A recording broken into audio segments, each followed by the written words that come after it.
Well, folks, believe it or not, we are now in the home stretch of the 2024 election.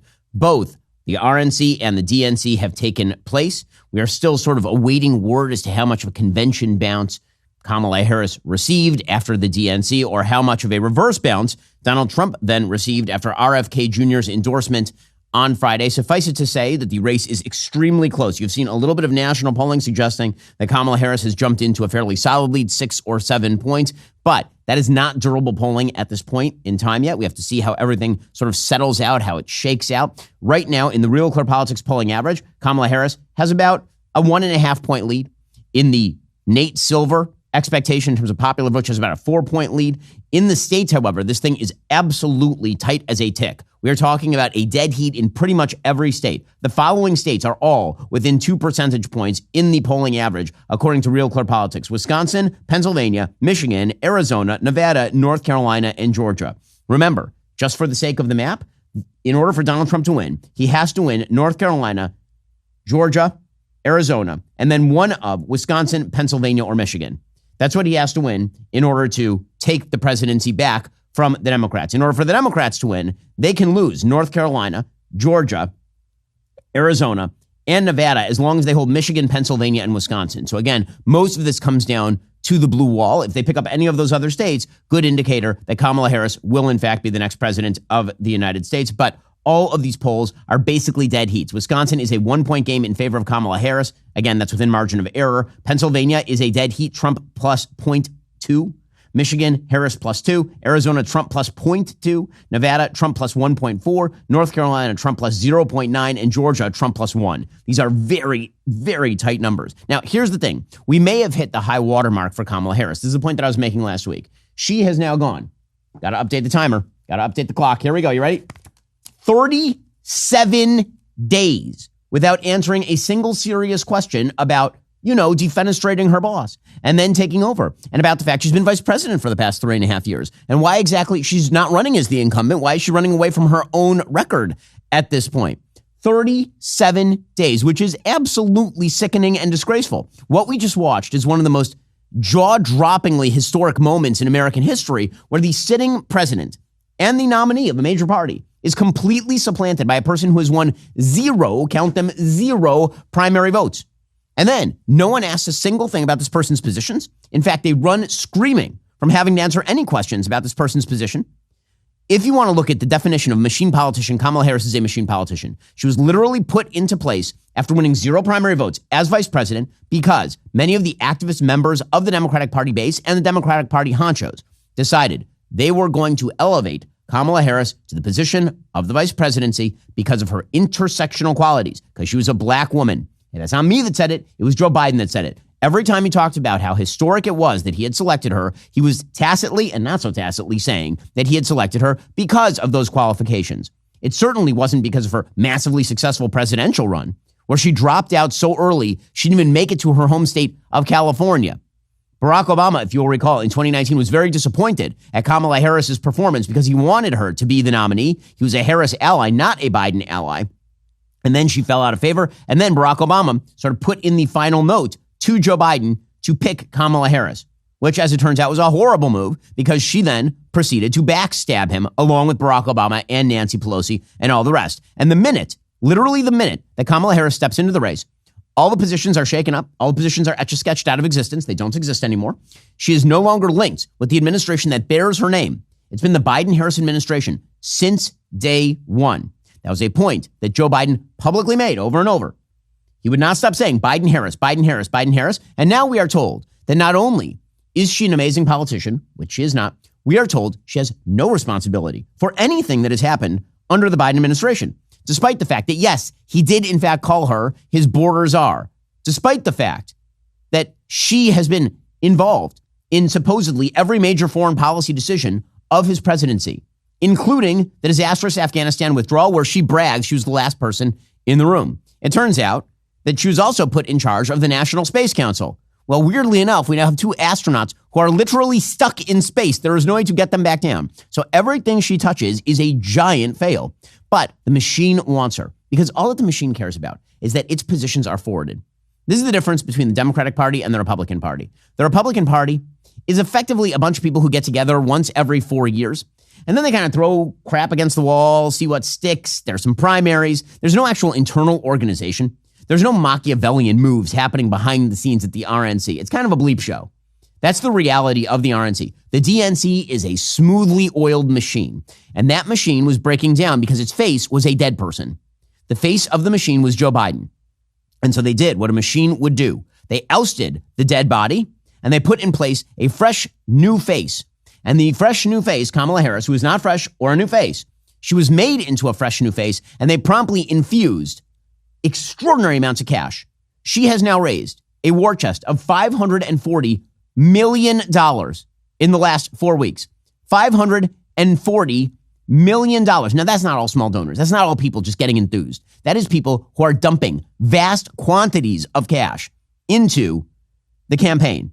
That was people who were holding back because they didn't like Joe Biden. And then they flipped the switch. They put a new face on the machine, same policies, new face, and they infused extraordinary amounts of cash. And now they are lying to you. Now they're pretending that, number one, that Joe Biden sort of voluntarily stepped down for the good of the country, which is not true. They defenestrated him. And number two, that Kamala Harris is something new. She is not. She is not something new. She's not. She's the same broken down machine with a new coat of paint. That's all. They didn't replace the engine. They didn't replace any of the computers on board. All they did is they gave it a fresh coat of paint. That's the whole thing. Kamala Harris is the fresh coat of paint on the broken machine that has been running American politics for at least 12 of the last 16 years. I say at least because Democrats also controlled the Congress since 2006. There's a broken machine running America. Kamala Harris is a fresh coat of paint on that. But here's the thing. Anyone with a basic understanding of economics can see that the machine is the same. The economy is in bad shape right now. I've been telling you for years, it's time to diversify your portfolio with precious metals. If you haven't yet, now would be the time. Birch Gold makes it easy to convert your IRA or 401k into a precious metals IRA. It's a smart way to protect your hard-earned savings from impending economic disaster. But hey, if protecting your financial future isn't enough motivation, how about this? Backed by popular demand, now through the end of the month, you can get your very own 24-karat gold-plated truth bomb on qualifying purchases. It's a little reminder of the truth bombs we here at the Daily Wire are delivering every day. The smart decision you made to invest in gold. Here's what you need to do. Text BEN to 989898 today. You'll get a free info kit. Learn how you can own gold in a tax-sheltered IRA account. Let's all put our financial parachutes on before the economy takes a nosedive. Do not wait for the crash to hit. Text BEN to 989898 right now. Claim your eligibility. Qualifying purchases made before August 31st can get a golden truth bomb to serve as a reminder of the great decision you made to protect your own savings with gold. Text BEN to 989898 today. Again, text BEN to 989898 to get started. So, Gavin Newsom basically admitted as much. Gavin Newsom, governor of California, who's pretty bitter over the fact that Kamala Harris was now put in place because what he sees is the possibility that she wins. If she wins, he is cut out of presidential politics for the next decade because she would serve for 4 and then she'd run for 4 more. So even if she were to lose, that means 8 years where Gavin Newsom cannot be the president. And Gavin Newsom, that may be the end of his career, basically. So he's pretty bitter about this. He kind of lets that out of the bag. Well, on Pod Save America. How are you feeling about the switch? I mean, the switch. Now we went through a very open process, and a very inclusive process. It was bottom up. I don't know if you know that. Yes, that's what I've been told to say. Yes, it was a blitz primary, I believe is what they called it. It's a very, very fast blitz. Yes. I think it was a blink primary, so we call that. Oh, a 30-minute convention. Yeah. Between a tweet and another tweet. It's amazing how it happened. Yeah, it's been amazing. But what is amazing is how unified everybody is. Yeah. I mean, it's next level. Okay, they say it all in that clip. That clip is everything. They're all openly laughing. They're openly laughing. They understand what they just did. They pulled a switch because the machine must be maintained at all costs. By the way, this is why Democrats typically are very happy with their party, because Democrats get most of what they want from their party. What they want from their party is a continuous move to the left, and they always get it. Republicans are never happy with their party because the best that Republicans typically do at the federal governmental level is stop more bad stuff from happening. But they very rarely reverse course. They very rarely change the nature of American politics. Now, Donald Trump did do some of those things. Donald Trump put in place Supreme Court justices who have taken away some of the ugly precedent put in place by Democrat-appointed justices. That's why the Democrats are so fighting mad at the Supreme Court and now want to stack it and destroy its power. But typically speaking, Republicans are very unhappy with their party, and typically speaking, Democrats are very happy with their party because the Democratic Party is a machine and the Republican Party is basically a very dysfunctional social group. So they supplant Kamala Harris at the top of the ticket. They dump money. I mean, we are talking about dump trucks filled with money arriving at the doorstep of the Kamala Harris campaign that day. Big donors coming in. All these people who say that they hate billionaires, the billionaires, who do you think is paying those bills? You think it's Bob in Ohio and his $5 donation that's making up the $540 million money dump? The giant money bomb, the atomic money bomb that was just exploded on the Harris campaign? You think that is Jill, the suburban mom in Peoria? Is that what you think? That's not what's going on. The Democrats held back. They starved out Joe Biden. And then once they had besieged Joe Biden's campaign and he was starved inside the city with no water and no food, then he surrendered. And then they flooded the place with all sorts of aid for the new queen of the May, Kamala Harris. Now, all of this relies on them having to hide what the machine does. Again, they have to pretend that Kamala Harris is something new. The problem, of course, is that Kamala Harris is nothing new. We know exactly how she will govern. The giant asymmetry in this campaign is that Donald Trump, he says a lot of weird things. He says a lot of things that are vague. Positionally, if you just looked at his rhetoric, you might have no idea where he is on various issues, ranging from, say, abortion to tax policy. And Donald Trump has always been very vague. The thing is, we all know how he's going to govern. We all know. He was already president once. And so the safe assumption is Trump 2 will look a lot like Trump 1. Now, there's another safe assumption, which is that Kamala 1 will look very much like Biden 1. Why? Because she's the current vice president of the United States in on every major decision, according to her.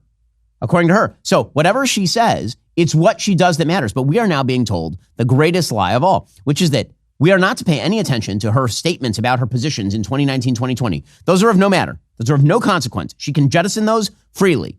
Those matter nothing. They're gone. They don't exist. Also, we cannot hold her accountable for the administration in which she is currently the vice president of the United States. We can't. We don't know what she would do as president. I mean, sure, she's the vice president right now. Sure, she says she has been involved in every aspect of the Biden administration.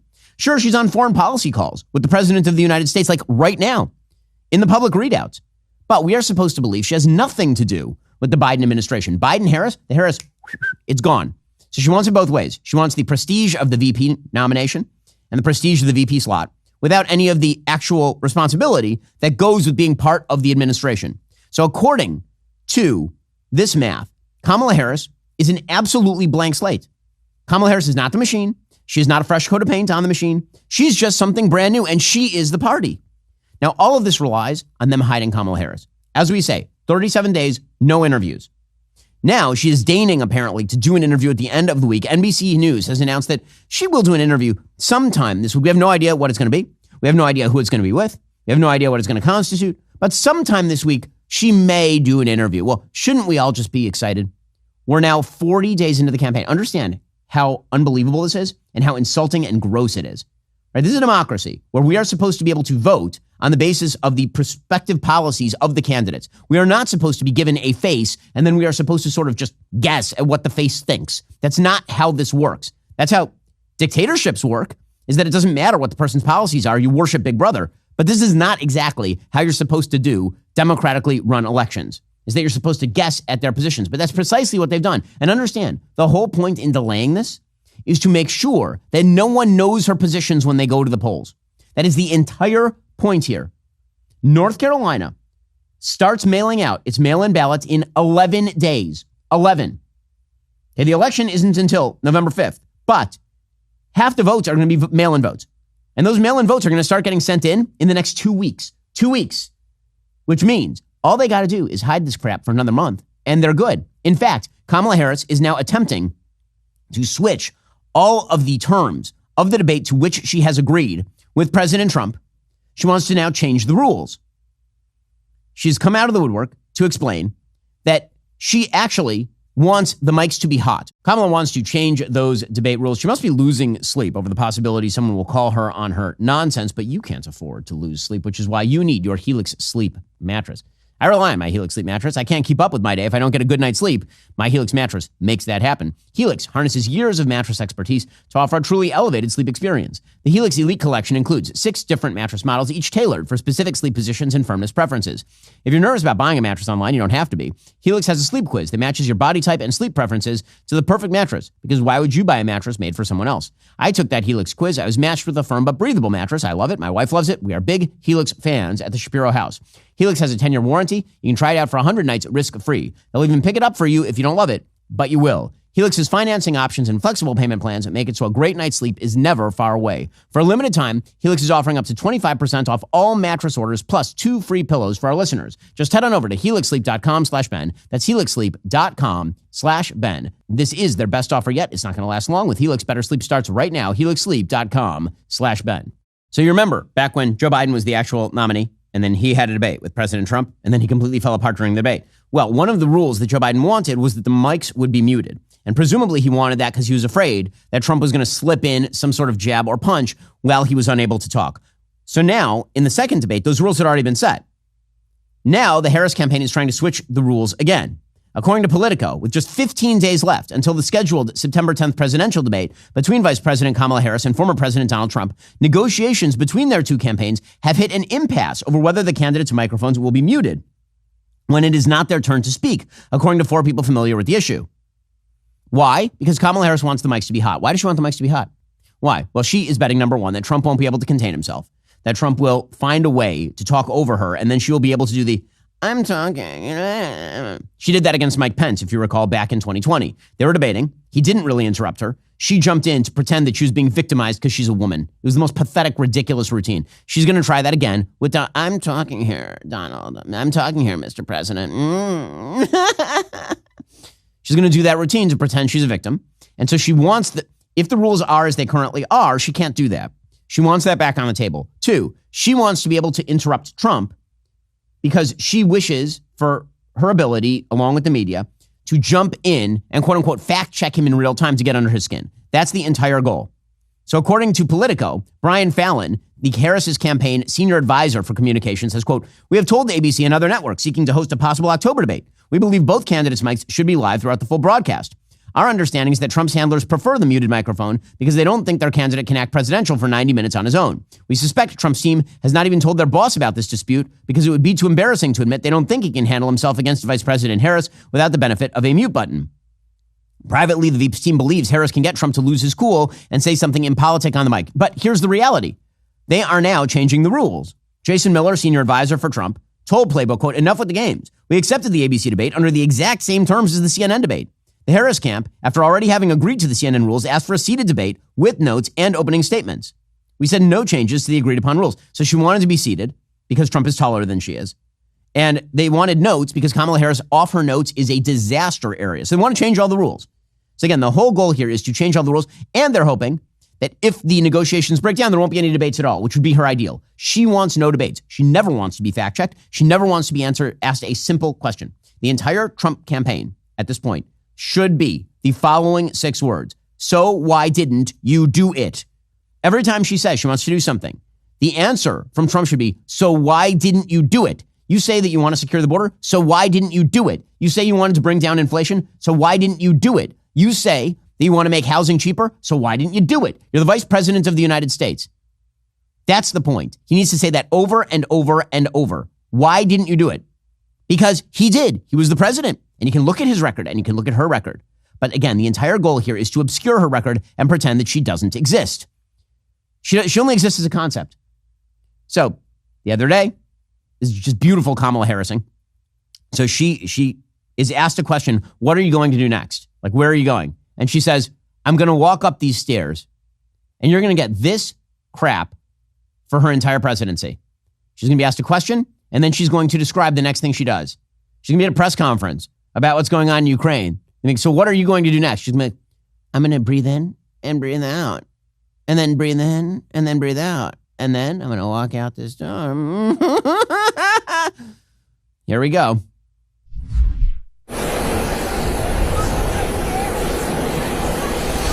She's going to walk up the stairs and there's the crazy laugh. And then what? Win. We're going to win. That's the entire campaign. That's the entire campaign. And then Doug Emhoff repeats, we're going to win. Honestly, if I have to see more of these sitcom dads as part of the Harris campaign, between Doug Emhoff and Tim Walz, the sitcom dad energy, I'm a dumb male who's following around females, and it's the same energy that you got from every sitcom of the 1990s, where every father was a dullard and every mother was a genius. If we have to do this energy, oh my God, it's just interminable. It's awful. And meanwhile, Harris's deputy campaign manager, Quentin Fulks, he was asked, so when is she going to sit down? He says, on her own time, on her own schedule. Do you understand the disdain in which they hold the American public? The absolute utter disdain. She does not have to give you her positions. You can't hold her accountable for the actual things she did as vice president. You can't hold her accountable for her 2020 positions. She will tell you when she is good and ready, when she descends from the palace, when she walks down that red carpet, then she will tell you in her own good time. How dare you question Queen K? How dare you? When will she sit down with the media in a one-on-one capacity and answer our questions?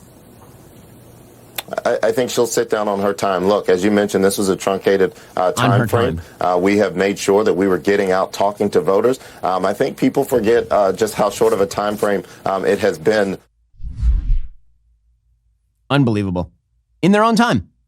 They hate you. Do you understand? They hate you. They hate you. They don't want you to know what she's going to do or what she's done. They want you to know nothing about her. They don't want you to know any of Kamala Harris's positions. It's very important that you not know Kamala Harris's positions, which means that it's easier for her to win. But there's an easy way for you to win. That is Prize Picks. It's the best way to win real money this football season. Make your picks in less than 60 seconds. Turn your sports opinions into real money all season long. Here's how it works. On Prize Picks, it's just you against the numbers. All you do is choose more or less on 2 to 6 player stat projections. Watch those winnings roll in. Will Patrick Mahomes throw for more or less than 4,300 yards? Will C.J. Stroud's sophomore season result in more or less than 4,150 yards? Plus, now you can win up to 100 times your money on Prize Picks with as little as 4 correct picks. That's right. Nail just 4 correct picks. You can turn a humble $10 into a whopping $1,000. It doesn't get much better than that, folks. Even our in-house team is in on the hype. One of my producers, Jake, huge fan of Prize Picks. In tonight's baseball games, Jake has picked Aaron Judge to have at least 1 ribby and for Max Fried to have more than 5 strikeouts. He's always raving about how easy it is to make entries on all his favorite players. Not to mention, Prize Picks is available in over 30 states across the country, including California, Texas, and Georgia. So go check it out. Download that Prize Picks app today. Use code BEN to get $50 instantly when you play $5. That's code BEN on Prize Picks to get $50 instantly when you play $5. You don't even need to win to receive the $50 bonus. It's guaranteed. Prize Picks. Run your game. And this is the nature of our stupid politics these days. You're better off being a cipher of a candidate who no one knows than actually stating your positions. And so they understand that. So their entire goal is to hide her. Here, by the way, are a bunch of prominent Democrats saying that openly. This is back at the DNC saying, no, there's no way. We shouldn't release her policies before the election. Why? Why should Americans know what she's going to do? It's like the world's worst mystery meat in high school cafeteria. I haven't heard from many voters looking for white papers and policy papers. What they want to hear is what her vision is for this country. The American people don't vote on policy prescriptions. I actually think the way the American people think about this choice is less about the minutia of policy and more about the direction of the country, number one. And secondly, about the person. Character, it does matter. This is absolutely absurd. It's absolutely absurd. Her vision and her character. Okay, but what's her vision? Her vision, we're told, is forward. Whoa! What a vision! Forward? Whoa, you mean not backwards, sideways, up or down? Like, whoa. You mean like in time? That's crazy. I mean, sure, we are all moving forward through time. I mean, we've been told by her about the significance of the passage of time. We've been told all of that. So yeah, we know forward. They think you're a moron. They do. They think you're a moron. Maybe you are. I don't know. But they think you're stupid. Meanwhile, Cory Booker is out there.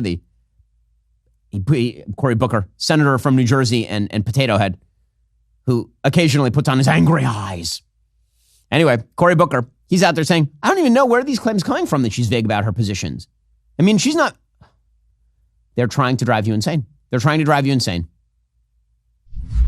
I don't understand where this so-called vagary comes from. She released a pretty specific, detailed plan on a lot of her economic agenda, whether it's about trying to do specific things like with tax credits and more to create more housing and to help to create more supply and thus lower the cost of housing. She let out specific plans. Unbelievable. But by the way, it's working. It's working, by the way. There's a brand new poll out showing, this is a Redfield poll, showing where Democrats are on the issues.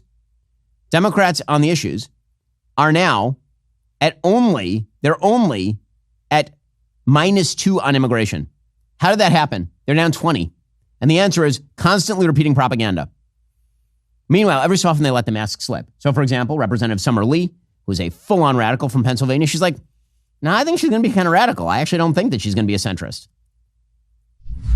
I know you are a progressive Democrat. Do you think that this pivot to the center, particularly in issues like the border and immigration and crime, are they going to hurt support for the Harris-Walz ticket, or is it what's required? Yeah. So I have to say, and I like to hope that we're able to do this. I have to disagree a bit. I think that we have data, we have polling, we have anecdotal evidence from Americans all over the country, but especially I'm in Pennsylvania, in a swing state, where we're not actually asking for our candidates to run away from progressive ideals. We're asking them for them to run to them. So the dirty secret is she is going to govern as a far leftist. Of course she is. That is what she wants to do. That's what Joe Biden has done. Now, the reason they have to obscure all of that is that the policies are trash. So, for example, you recall that just in the last couple of weeks, she had her aides and then she actually trotted out a proposal to end inflation by targeting price gouging. Price gouging does not exist in the grocery industry. This is trash. It's stupid. The actual profit margin in the grocery industry is somewhere between 1% and 2%. This notion that somewhere in the back room, the folks over at Ralph's and at Publix are gathering together to jack up the price of a loaf of bread to $100 is absurd. It's ridiculous. It's unbelievably stupid.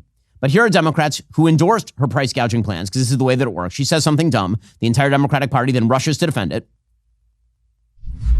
What do you think of the price gouging ban that you put out there? Republicans are saying they're price controls. What would be your answer to that? No, they're not price controls. But take a look at the profit margins in the major food categories. What would be your take? I think what Kamala's trying to say, and what she has said basically, is how do we deal with the issues of inflation? And how do we keep food prices down? We've made great progress on inflation. Yeah, it's not price controls. I mean, it was a Republican idea. Wage and price controls goes back to Richard Nixon. This is not that.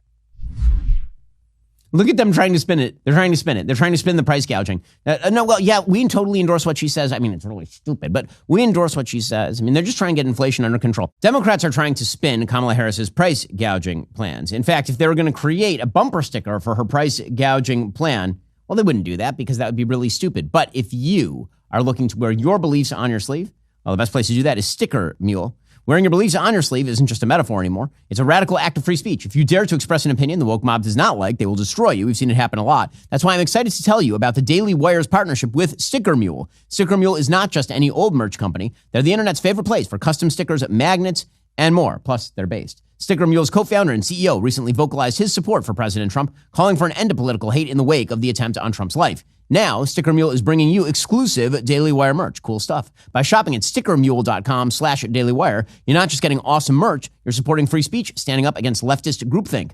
You're saying, I will not be silenced by the woke mob. Let's be honest, nothing triggers a socialist faster than a well-placed facts don't care about your feelings sticker. A portion of every sale goes directly to support the Daily Wire. That means you're helping us continue to bring you the hard-hitting truth the mainstream media will not touch. So head on over to stickermule.com/dailywire today. Make your voice heard. That's stickermule.com/dailywire. Here is the problem. The minute they actually get called on the policies, they fall apart. So Senator Elizabeth Warren is just an amazingly tragic story of what happens when an interesting person goes into politics. Because Elizabeth Warren, if you go all the way back to the early 2000s, she wrote a book called The Two-Income Trap, which is kind of fascinating, in which she, for example, suggested there should not be universal pre-K, in which she suggested school vouchers. And then she decided to run for senator from Massachusetts and run as female Bernie Sanders. And she's been doing that ever since, while also pretending to be Native American, of course. Well, she was questioned on CNBC about her price gouging proposals, which of course are incredibly stupid. And here is CNBC's Joe Kernan just ripping her up. It's not good policy, and it could actually do more harm than good. And I can paint you a picture of how that would work and how it's worked in the past, where we've tried to artificially hold prices down. Competition doesn't come in. People don't, like if beef is too high, people don't move the chicken. The competitors don't come in to undercut where the beef prices are. Nothing works when you try to artificially control prices. It's just a supply and demand issue. It's a flawed idea. So did you have a question here? Yes. Why would you propose a flawed idea when the real problem, so let me if you ask really the want to question. help the middle class, if you really sincerely want to help people having trouble at the grocery store, it's not price gouging that's the issue. Okay, this is the problem. Every time they mention a policy, it turns out the policy is trash. She has also promoted the idea that we should hand out, for example, $25,000 per first-time house purchaser, which inflates the price of housing. Here is Chuck Schumer defending that. Senator Schumer, what's your message to Gen Z? Gen Z, Harris understands, Walz understands your problems. Down payment for a house, $25,000. All the folks who can afford the monthly payment but can't afford the down payment, we're coming to help you. Free money. Free money. That's the campaign platform. Don't worry, it's not going to cause inflation. Free money. Meanwhile, it turns out that if you actually hold her accountable for her own positions on, say, Afghanistan, that's bad too. She cannot be linked with her positions. The minute that you link together the machine positions of the Democratic Party with the fresh coat of paint, she's got a problem, which is why she's avoiding all of this. Here's Representative Pat Ryan, Democrat from New York. He's asked about the fact that she says she was the last person in the room when it came to the withdrawal from Afghanistan, the disastrous withdrawal. Pat Ryan had ripped into that withdrawal, and he has asked, so do you hold her responsible? Watch him spin. The vice president says she was that last person in the room on that decision. Is that failure also hers? We've got to stop assigning partisan blame on fundamental things like our national security. I said it as an American. I said it as somebody who served in combat, who had friends that served in Afghanistan. If we can't make mistakes and wrestle with that with a little bit of space to do better in the future, how do we expect to continue on the next 250 years as this great country that we are? It's just pathetic. Again, the minute they're called on their positions, they have to either reverse the position or they have to spin like crazy, which is why Kamala doesn't want to answer any questions whatsoever. For example, Bernie Sanders yesterday, he is asked about the fact that suddenly Kamala Harris is strong on the border. What the hell happened? What the hell happened? We had 3.5 years of wide open borders and you guys talking about decriminalizing border crossings. Kamala Harris, when she was a senator, voted against federal law preventing sanctuary cities and sanctuary states. Kamala Harris, while she was vice president, openly talked about decriminalizing border crossings. And here is Vice President Harris now. She's now switched her position. Now she's a border hawk. If you watch her commercials, not only is she a border hawk, she shows herself with Trump's border wall. Bernie Sanders is asked about this. Watch him spin. We have a crisis at the border. We've got to make sure the fentanyl does not get into this country. We have to crack down on illegal immigration. But what we need is comprehensive immigration reform. I mean, you got God knows how many young people in this country as a result of DACA who deserve to gain citizenship. We need skilled workers, and we need workers in this country. A lot of labor shortages all over America where immigrants can play an important role. So keeping people from illegally entering the country obviously is the right thing to do. Wow, now it's the right thing to do. Look at that. They all just flipped their position. Well, the good news for the Democrats, they can always count on the media to cover for everything, for literally everything. It's amazing. So the media have been treated like dogs. I mean, literally like dogs at this point. Like they're being patted on the head by the Kamala Harris team. They're being fed treats, but not very often. And now they're lapdogs. They're absolute lapdogs. It's unbelievable. So they've done, again, 0 interviews, 37 days and counting. And now NBC News is excited to announce she will do an interview at some point with someone, and it will be a joint interview with Tim Walz. By the way, the whole point of a joint interview with Tim Walz is so she's never pressed on anything. That's the whole point. He's the human shield in these interviews. By the way, Tim Walz, what a weirdo. Every picture of him looks as though he just got a Price Waterhouse clearing check. It's unbelievable. Here we go. Here's NBC News. Harris and Walz are also slated to sit down for their first joint interview next week after mounting pressure on Harris to lay out more of her policy positions. And while it's still not clear who the sit down will be with and when, the interview no doubt provides an opportunity for the new standard bearer of the Democratic Party to prove her doubters wrong. To prove her doubters wrong. Don't worry. She's not going to prove anything. She's going to sit down with a friendly. They're all friendlies. How friendly? Let me show you this. This is amazing. So, Tom Cotton, senator from Arkansas, he is on ABC News. And he's talking with John Karl. And John Karl, Cotton says to him, you know that she wanted to ban private health insurance. You know this, right? He is correct. Let me just show you the footage before we even get to the clip. Here's the footage from 2019 of Kamala Harris saying she would ban private health insurance. For people out there who like their insurance, they don't get to keep it? Well, listen, the idea is that everyone gets access to medical care. And you don't have to go through the process of going through an insurance company, having them give you approval, going through the paperwork, all of the delay that may require. Who of us has not had that situation where you got to wait for approval and the doctor says, well, I don't know if your insurance company is going to cover this? Let's eliminate all of that. Let's move on. That's what she said in 2019. Fast forward, 5 years later, John Karl's supposed to know things, right? He's supposed to. He's on ABC News. He's a reporter. Tom Cotton points out that she wanted to ban private health insurance. Watch John Karl move in front of her like a Secret Service agent, much better than the Secret Service agents who protected Trump, by the way. President Trump is going to draw a sharp contrast with Kamala Harris, who has supported things like decriminalizing illegal immigration or giving taxpayer-funded health insurance to illegal aliens or taking away health insurance on the job for 170 million Americans, banning gas cars, confiscating firearms. What do you mean taking away health insurance? What are you talking about? She said when she ran for president that she wants to eliminate private health insurance on the job, 170 million Americans, John. Yeah, I mean that is not her position now. How do you know that's not her position? How do you know that's not her position? I mean, she says she no longer supports Medicare for all. She has not said that. And Tom Cotton is totally right. Watch John Karl swiveling to the defense. This is the beauty of that Democrat media human centipede. It's amazing. They don't even have to give them a position. And the Democrats will just feed whatever. They don't have to give the media a position, and the media will just start spinning for them. It's absolutely unbelievable. We'll get to more of that in a moment. First, the Daily Wire's very first theatrical release, Am I Racist? It's hitting theaters September 13th. It has already more than doubled the number of theaters nationwide since we first announced it. Why? Because you guys went out and purchased tickets. Your advance ticket purchases have been driving all of this momentum. Every ticket sold in theaters already carrying the film pushes it into more theaters across the country, and it's working. Matt Walsh, alongside the same team that dismantled leftist gender theory in What is a Woman, they're back, this time taking on the absurd world of diversity, equity, and inclusion. What Matt exposes in this film is both hilariously absurd and deeply infuriating. The response has been incredible so far. We can't stop now. If Am I Racist is playing at a theater near you, please go to miracist.com. Secure your advance tickets today. This is how we ensure this movie reaches as many theaters across America as possible. Again, that's miracist.com. Okay, meanwhile, it must be glorious being a Democrat because it is amazing how fast they swivel away from the actual stories the minute it is damaging to their actual agenda.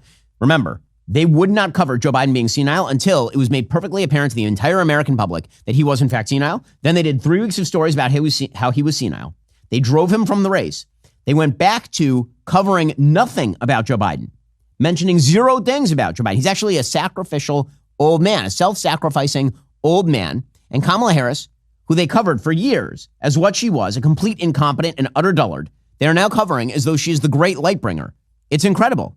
So, for example, here is ABC News fawning over Kamala, saying she's not a progressive. Did you know that? She's the most liberal senator in the United States Senate. She's backed every far-left position she can find. She's not a progressive. She's just not, according to ABC News. The same network, by the way, that's supposed to broadcast the debate between Donald Trump and Kamala Harris. And when you look at Kamala Harris's speech, it really seems like it was directed at moderates, at independents, even Republicans. Yeah, it certainly was. She really was making that appeal to those key independent voters who, of course, are going to be the ones to determine this race. And it was interesting, too, to watch Harris, be pretty light on the economy. She did not come out and sound like a big progressive there on that stage. When she talked about the economy, she actually really talked about things in terms of Trump, saying things like she would make sure to protect the Affordable Care Act. Amazing. So again, the defense is there. Joe Scarborough doing the same thing. So Joe Scarborough went from Joe Biden is so with it, he's so with it. How dare you even mention that he's senile? How dare you? He's so with it to maybe he has to go to Kamala Harris is the best. And not only is she the best, when she says she's going to hand out free money, handing out money isn't socialism. It's just pragmatic politics. I mean, it can be both. It turns out that bribing voters is in fact both socialism and pragmatic politics. Here's Joe Scarborough, who is quickly turning into Where's Waldo? She wants to make it easier for younger Americans to get that first house, which they cannot get now. Mm-hmm. They are shut out of the American dream that we grew up with. And so Kamala Harris is saying, let's see what we can all do together so younger Americans can get that first home. That ain't socialism. That is pragmatic politics that a lot of Americans support. Pragmatic politics. It's not socialism. It's pragmatic politics. With this sort of media coverage, is it any wonder that Kamala Harris has had a bump in the polls? That's why it's Donald Trump's job to be meticulous in his attack against her. By the way, the media have completely forgotten about Joe Biden. Joe Biden has literally 0 things scheduled the entire week. The entire week. I'm looking at his schedule right now. Monday, out-of-town pool, 10 a.m. That's the only thing on his schedule. Nothing last Friday, nothing last Thursday, nothing last Wednesday, nothing. He's just gone. He's just gone, as Tom Bevan at Real Clear Politics points out. Meanwhile, reporter Emily Gooden reported that Biden was, quote, visibly shaking as he exited Air Force One in California Tuesday morning. Zero coverage. He's still the president. That's why it's relevant. Where the hell is he? Where is he? Who's running the country? It doesn't matter. Media don't care. Kamala Harris has nothing to do with the administration. Joe Biden isn't running the country. We have no president, apparently, and no one in the White House because Kamala is not responsible for anything. Plus, she has no positions. You wonder why she's doing well? Because they're lying to you, all of them. I mean, this is the greatest gaslighting I have ever seen. Truly, it's the greatest gaslighting I've ever seen. It's not close. I mean, it's worse than BLM. It is worse than COVID. The gaslighting that you're seeing right now, this idea that Kamala Harris is a fresh-faced candidate with no positions, no responsibility for what this administration has done, and Joe Biden is not even there, and all of it is not for your perusal. Stop asking questions. It's hard to think of a way for the media to blow itself up any more completely than it already has. Okay, meanwhile, all this really means is that Donald Trump really needs to go on the offensive. He really needs to. So today, he started that. He went out to Arlington Cemetery to pay tribute to the 13 fallen service members who were killed during that botched Afghanistan withdrawal. The entire media pretending that Kamala Harris has nothing to do with it. But, of course, she did. In fact, you'll recall that when she was asked about what had just happened in Afghanistan, she was getting off a plane, and she was asked by the press. She started guffawing and laughing. Here's what that looked like. Madam Vice President, what's your response to reports of Americans? Hold on. Slow down, everybody. So Trump presumably is going to attack her on that. We are also being told by the Wall Street Journal that Trump's campaign is going to be stepping itself up. According to the Wall Street Journal, advisors to Trump who are bracing for Harris to enjoy a post-convention boost in polls say he will be more active on the campaign trail after setting a modest pace when Biden was still in the race. On Monday, Trump will address a National Guard conference in Detroit. He then has events Thursday elsewhere in Michigan and Wisconsin, followed by a rally Friday in Pennsylvania. He's planning a number of interviews, and after a long absence, has returned to regular posting on X, formerly known as Twitter, where he nearly has 90 million followers. Over the weekend, President Trump was, in fact, on the Twitter machine. I'm not going to say that I think that he was at his absolute all-out best on Twitter. Again, I think he's going to have to do better than the cute nicknames. I think he's going to actually have to go after her on policy. He has been tweeting out various ads. And he's doing some of this, right? So he tweeted out last night, Kamala Harris was the leader of banning fracking in the United States and fought especially hard for no fracking in Pennsylvania. The people of Pennsylvania are smart. She would devastate the Commonwealth, and they know it. They will vote for Trump. He says, if you think things are expensive now, they will get 100 times worse if Kamala gets 4 years as president. Under her plan, Kamala will implement Soviet-style price controls. She'll abolish private health care and make California's ridiculous tax policies the law of the land, meaning every American will be taxed up to 80% of their income. If you want more cash and less tax, vote Trump. He's calling her Comrade Kamala. Again, I think it needs a little bit of work. But bottom line is that he is back on the attack. That attack was greatly facilitated over the weekend in a story the entire media downplayed. It really is amazing. There was a third-party candidate in this race who was earning anywhere from 4 to 8% in the race by the wide variety of available polls. And if that third-party candidate had come and endorsed Kamala Harris, it would have been a nationwide story. It would have led every major newspaper. However, because that person instead was actually endorsing Donald Trump, it all went away. Right? Nobody paid any attention to it, despite the fact that Robert F. Kennedy Jr. was, in the last polling data, pulling somewhere between 3 and 7%. That's over the course of the last month. Right? The last Economist YouGov poll had Kennedy pulling 3% in a race in which Trump was following Harris by 3%. The CBS News poll from August 16th had Kennedy drawing 2% in a race where Trump was down 2%. That same time period, ABC News Washington Post poll had Kennedy drawing 5% in a poll in which Trump was down 3%. In other words, could RFK Jr. be the margin of victory for Donald Trump by endorsing him? Absolutely. So what are the media doing? They're absolutely downplaying RFK Jr. endorsing Trump. It was, in fact, a very big moment. Not only was it a big moment when RFK Jr. endorsed Trump, he gave a speech on Friday. We covered it live over at YouTube. and on our site, Daily Wire Plus. This is why you should subscribe, by the way, so you get all the updates. We're coming at you in like real time very often this election cycle because there's just too much going on. RFK Jr. gave a barn burner of a speech. The first 15 minutes was some of the most articulate and directed assault against the media and the Democrats I have ever seen, which is presumably why CNN literally cut to their own anchors. They pulled away from RFK in the middle of that historic announcement, specifically because he was assaulting them at the time. Again, RFK Jr., he gives the speech on Friday. There's a lot there that was pretty amazing. So he started by launching into the Democratic Party, which had basically barred him from any of the primaries in an attempt to cover up Joe Biden's senility. Remember, the Democratic Party rigged its primary rules to stop anyone from running seriously against Joe Biden to ensure he'd get the nomination. And then they promptly swapped him out for the fresh coat of paint. It's unbelievable. It's unbelievable. And here is RFK Jr. calling it out. In the name of saving democracy, the Democratic Party set itself to dismantling it, lacking confidence in its candidate, that its candidate could win in a fair election at the voting booth. The DNC waged continual legal warfare against both President Trump and myself. It ran a sham primary that was rigged to prevent any serious challenge to President Biden. Then, when a predictably bungled debate performance precipitated the palace coup against President Biden, the same shadowy DNC operatives appointed his successor, also without an election. He is right. He is totally right. Then he went after the media, and this part was just spot on again. So spot on that CNN cut away before he could get to this.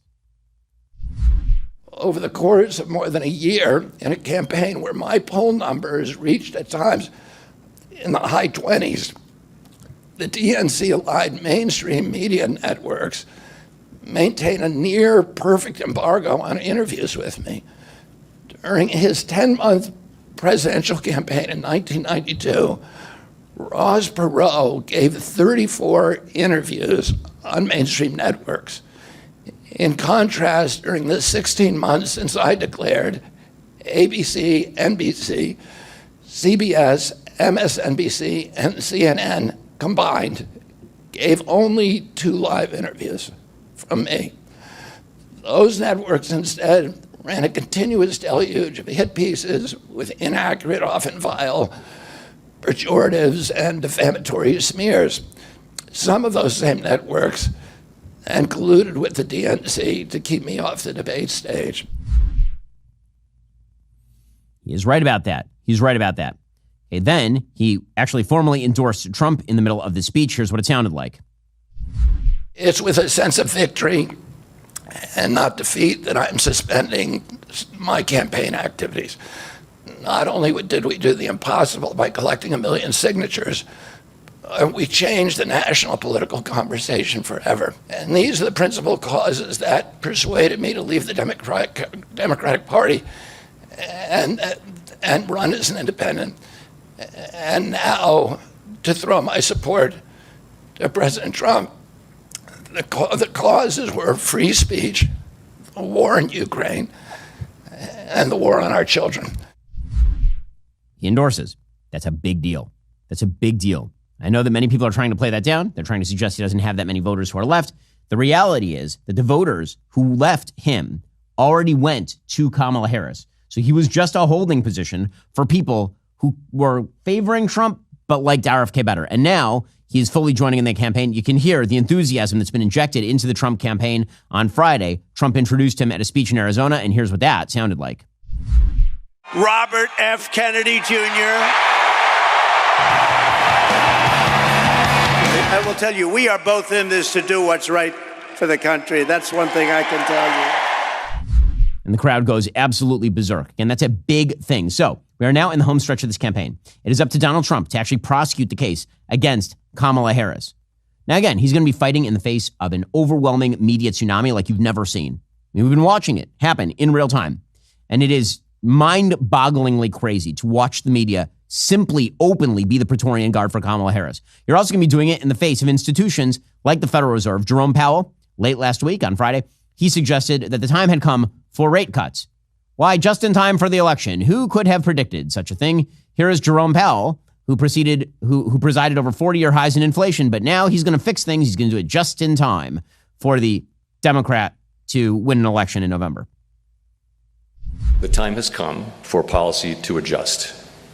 The direction of travel is clear, and the timing and pace of rate cuts will depend on incoming data, the evolving outlook, and the balance of risks. We will do everything we can to support a strong labor market as we make further progress toward price stability. With an appropriate dialing back of policy restraint, there is good reason to think that the economy will get back to 2% inflation while maintaining a strong labor market. Wow, that's why just in time. How weird. How weird that you're doing it just right now. Again, that's what Trump is running in the face of. So understand the obstacles he has to overcome. It's also his job to overcome them. That's what this election is. I'm optimistic that Trump will be on the attack from here all the way through the election. It's got to be meticulous. It's got to be exact. Can't be any wasted motions. Can't be any wasted time. I think Trump's up to the task. I do. I think that he was doing it today. Again, going to Arlington and paying tribute to the fallen soldiers who Kamala Harris does not believe apparently exists, who Joe Biden completely ignores. He says that no troops have died under his watch. That's a lie. It's an absolute lie. The single biggest disgrace of the Biden administration, of all the disgraces, and there are many, is the Afghanistan withdrawal. That should be the issue this week from the Trump campaign. Watch for it. Okay, in a moment, we're going to get to an astonishing story. The founder of Telegram was arrested in France. The charges that he wouldn't provide a backdoor to various governments. If you're not a member, become a member. Use code Shapiro at checkout for 2 months free on all annual plans. Click that link in the description and join us. Republicans are Nazis. You cannot separate yourselves from the bad white people. Growing up, I never thought much about race. It never really seemed to matter that much, at least not to me. Am I racist? I would really appreciate it if you left. I'm trying to learn. I'm on this journey. If I'm going to sort this out, I need to go deeper undercover. They gonna say I'm racist. Joining us now is Matt, certified DEI expert. Here's my certification. And what you're doing is you're stretching out of your whiteness. This is more for you in this field. Is America inherently racist? The word inherent is challenging there. I want to rename the George Washington Monument to the George Floyd Monument. America is racist to its bones. So inherently. Yeah, this country is a piece of white folks, white trash, white supremacy, white woman, white boy. Is there a black person around? There's a black person right here. Does he not exist? They gonna say I'm racist. Hi, Robin. Hi, what's your name? I'm Matt. Just had to ask who you are because you have to be careful. Never be too careful. They gonna say you racist. Buy your tickets now. In theaters September 13th. Rated PG-13.